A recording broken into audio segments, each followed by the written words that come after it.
अपनी टैरिफ नीति से दुनिया में कोहराम मचाने वाले ट्रंप खुद गंभीर संकट में घिरे नजर आ रहे हैं। अमेरिका कर्मचारी बिना सैलरी के जो काम कर रहे हैं, एयरपोर्ट्स पर हालात बिगड़ चुके हैं। आखिरकार इसके पीछे अंदरूनी वजह क्या है, आइए जानते हैं। ये अमेरिकी एयरपोर्ट्स की तस्वीरें हैं।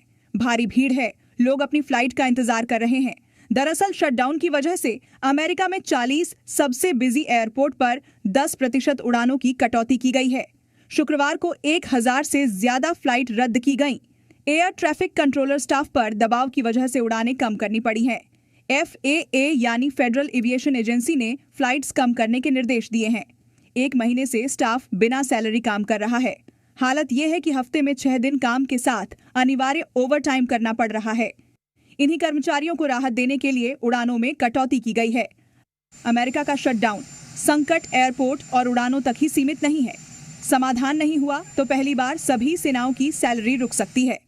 अमेरिका में 6,70,000 सरकारी कर्मचारी बिना सैलरी छुट्टी पर भेज दिए गए हैं। 7,30,000 कर्मचारी बिना सैलरी काम कर रहे हैं।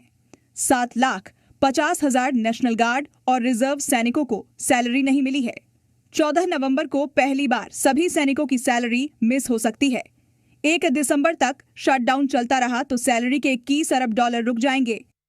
अमेरिका की ये हालत देखकर आप सोच रहे होंगे कि आखिर ये शटडाउन है क्या? तो चलिए आसान भाषा में आपको अमेरिकी शटडाउन की ABCD समझाते हैं।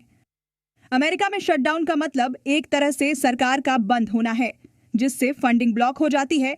सरकार और विपक्ष में गतिरोध की वजह से फंडिंग पर रोक लग जाती है, क्योंकि खर्च के बिल पास नहीं होते तब तक फंड रिलीज नहीं होता। शटडाउन खुलने पर कर्मचारियों को सैलरी मिलती है।